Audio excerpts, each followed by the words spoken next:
What's up everybody, this is John with John Fair Innovations and I'm so excited to bring you yet another math lesson.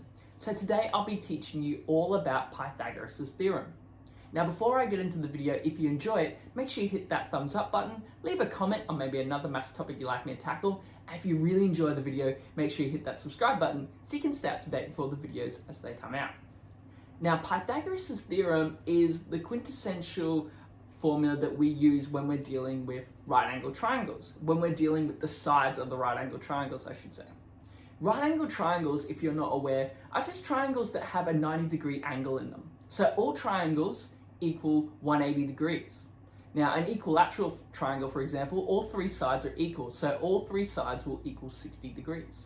In a right angle triangle, one of them has to be 90 degrees and the other two make up the remaining 90 degrees. So you can have a triangle, for example, that has 90 degrees, 60 and 30. That equals 180. But you can also have a right angle triangle that has a 90-degree angle and two 45-degree angles, because it still gives you that 180. As long as one of them has 90 degrees, it makes it a right angle triangle. Now, the reason why right angle triangles are so brilliant is that they have beautiful symmetry with their sides and their angles. And we're going to be dealing with the sides today, and that's what Pythagoras' theorem is all about. It's about the relationship between the three sides. So what we do is we're going to actually take three squares and we're going to arrange them so they give us a right angle triangle in the middle. And I've got a square that is 9 centimeters squared, a square that is 16 centimeters squared, and a square that is 25 centimeters squared. Now, what actually happens is, with Pythagoras' theorem, is that he worked out that the area of these three squares give us a relationship with our sides of our right angle triangle.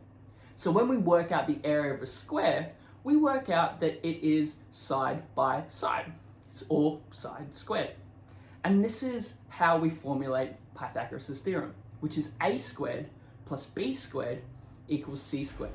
So each of these letters squared represents the area of a square. Now your c squared is the one that's going to be the most important when you're deciding what it's going to be, because c squared is your hypotenuse, and the hypotenuse is always the longest side.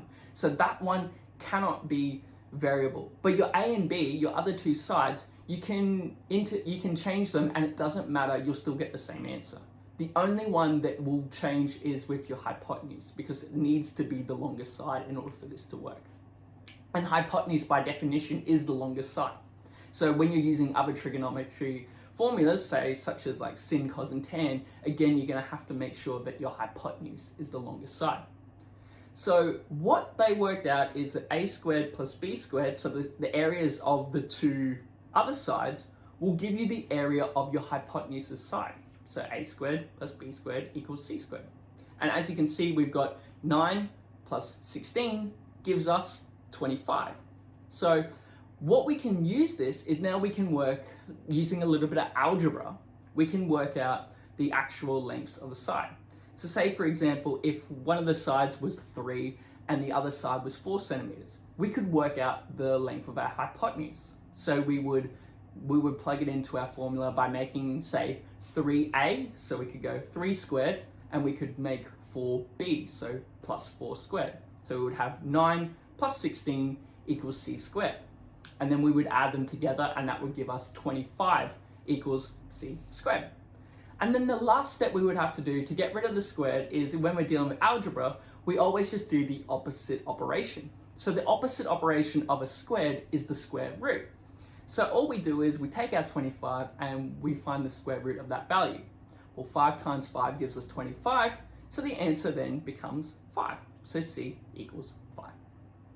So let's take another triangle, for example. Let's take a triangle that has a side of 10 and a side of 20.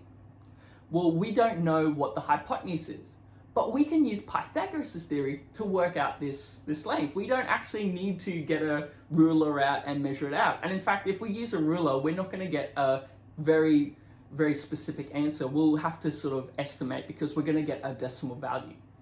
So hypotenuse, when we're dealing with Pythagoras' theorem, will be a lot more accurate if we do it this way.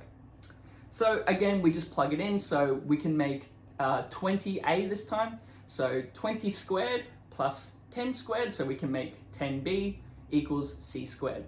Now c squared, it remains with its letter because we don't know what the hypotenuse is yet, but that's what we're going to work out. So now we go 20 squared, well 20 times 20 is 400, plus 10 squared, and 10 squared is 10 times 10, which is 100. So 400 plus 100 equals c squared. Now 400 plus 100 makes 500, so now our formula reads 500 equals c squared. And our last step is just to get rid of that squared. And remember that the opposite of a squared is the square root. So the square root of 500 is 22.36. So that's our answer for C. Our hypotenuse is 22.36 centimeters. Well, there you have it. That's all that Pythagoras' theorem is. It's just using the relationship of the sides to work out a side that's undefined for our right angle triangle. And it's very simple to use. It's not as difficult as it first may seem. But thanks for watching. If you enjoyed it, make sure you do like, comment, subscribe, but always stay safe, be kind to one another, and I'll see you next time.